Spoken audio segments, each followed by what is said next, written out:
to Tuesday of Passion Week. We are continuing in our Passion Week themes, and on Tuesday, it's an extremely busy day. Yesterday, we learned that the religious leaders had come to the conclusion their only option was to kill Jesus. And they didn't want to choose the repentance option and get right with God, so they only saw one way to deal with him and his popularity that kept growing. Yeah. So Tuesday represents the collision as it matures. It just expands. It's a busy day for Jesus. I mean, we're talking about, they're firing questions to him. What authority do you have to do this? He answers and puts them back on their haunches. They try and put him in conflict with the Romans. What do you say about paying taxes to Caesar? He says, show me a coin, render unto Caesar what is Caesar's, unto God's what is God's. They just can't trap him with their little games. And that's really what it is, little games. And in the middle of it, he's telling 6 parables. Stories that really, really reveal the condition of the religious world apart from relationship with God. Kind of man making God what he wants him to be. And these parables are strong, and they reveal the Pharisees and their motivations and their shortcomings. And you can just see them as the day's going on, like, wow, like we can't trap this guy. And he kind of knows who we are. Yeah. And they're just in this panic thing. So, folks, as we talk about this today, though, we just can't fit all that into our talk tonight. But in the middle of that entire day was one little scene that played out. It's recorded in Mark and Luke. It's a little scene with a little widow woman.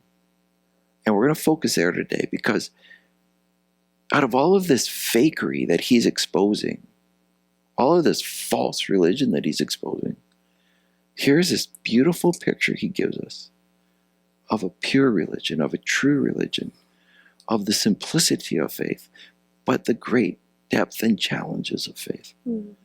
And so we're going to spend our time there. But I want to read it to you first. So I'm going to read the Mark account in chapter 12 and 41 through 43. And it says this. Jesus sat down opposite the place where the offerings were put and watched the crowd putting their money into the temple treasury. Many rich people threw in large amounts, but a poor widow came and put in 2 very small copper coins, worth only a fraction of a penny. Calling his disciples to him, Jesus said, I tell you the truth, this poor widow has put more into the treasury than all the others. They all gave out of their wealth, but she, out of her poverty, put in everything, all she had to live on.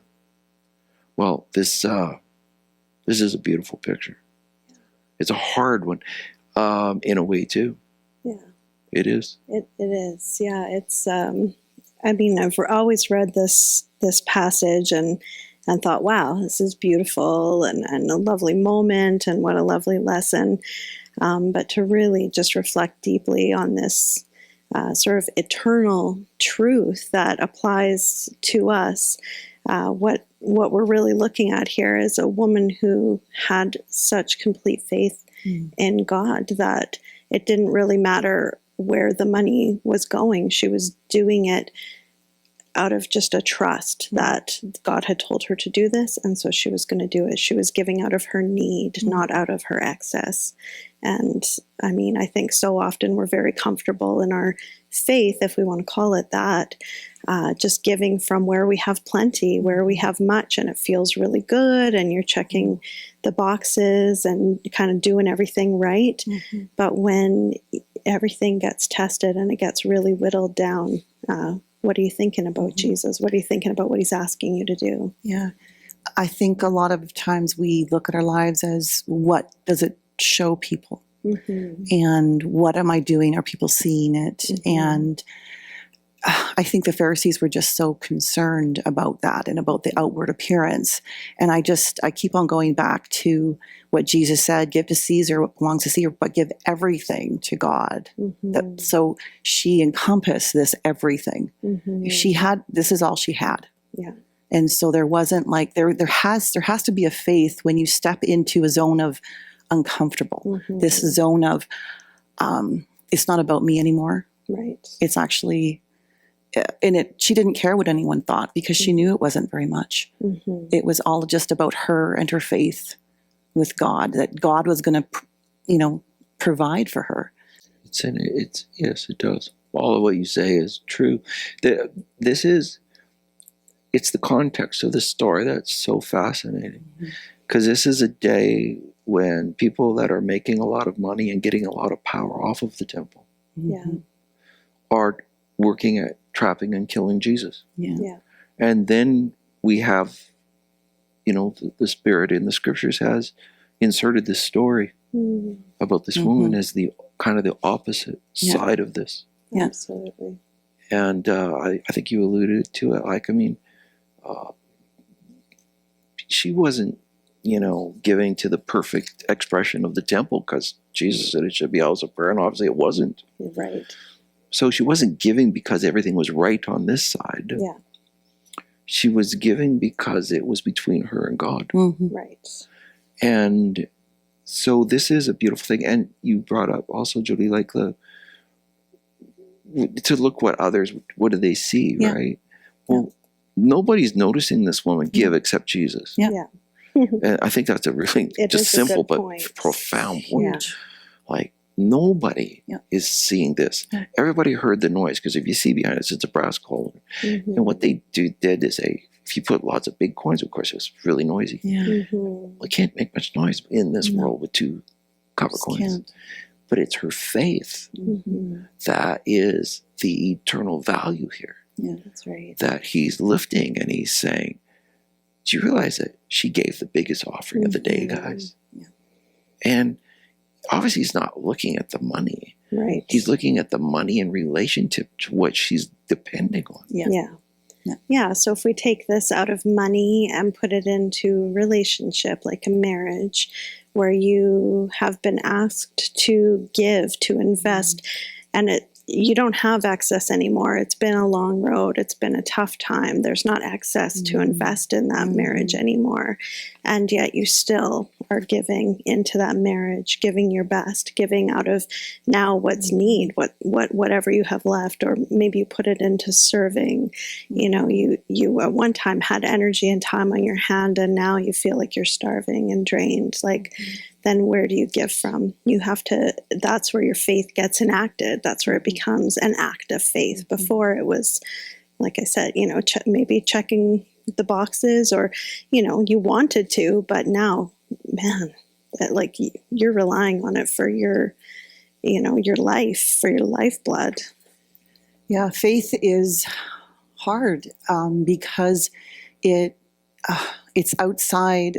It just, there's a fear of, if I step outside of what I can control, then I can fail, right? That there's a failure aspect to that, and I'm going to look like a fool. That person will reject me anyway. My marriage is already in trouble, so why do I try? And all of these things that we put into that box of faith, and so many times it's just an excuse to not do as God. He just says he wants it all. It all belongs to him anyway. Even the coins that had Caesar's face on it belong to him. Yeah. So it all belongs to him. Yeah. So why are we holding back what is actually just his? Because he promises he's even going to feed the birds. Why do we worry so much about those kinds of things? And we all do, and me included. We just put it in such a fear category, like the man with the one talent, right? It's the fear category of, I'm scared of you, so I don't want to try, Yes. It's interesting if you flip it. Let's say the Pharisees were watching, and they were watching the offerings, believe me. So they were watching, and they saw these rituals. She wouldn't have registered on their scale. No. Oh. And yet Jesus is saying she's done far above. Yeah. And why it's sad that she wouldn't have registered on their scale, because, he was measuring the faith of the people giving, not the amount. That's right. And that goes into like marriage. It goes into serving. It goes into everything where we want to build a world where we can just kind of live out of our excess. Yeah. That is what our game plan is. That's the world's game plan. Yeah. It is. is to live out of excess. Yeah, that's a great. Faith actually doesn't even need to show up in that world. Yeah. That's right. And so if you find yourself on this Tuesday where it seems like there's a lot of traps, there's a lot of things going on, remember this beautiful picture of what faith really is like, where you don't have much. It might be in a relationship. Like it might, I just don't have the emotional energy anymore. I just don't have the trust anymore. I don't have, the joy of this anymore. I don't have any excess in any of these compartments. I will tell you that that's the perfect environment for you to grow this kind of faith and to see the beauty of what faith is. See, faith is something that provides what you need, not the actual thing itself. Yeah. And that's where you're having a faith in God rather than I'm actually trusting the power of the thing I hold in my hand. Yeah. You may not be holding a lot in your hand right now for what you face in life, where your lack is. Maybe it's in things like relationships or health or energy. Overwhelmed with so many things. Jesus would say to you, I see when a sparrow falls. I look after them. How much more valuable are you than many sparrows? He was looking after this widow woman. That's the difference. Everybody else, they walked away from that offering. Not if Jesus looking after them. Their excess was looking after them. Yeah. With her,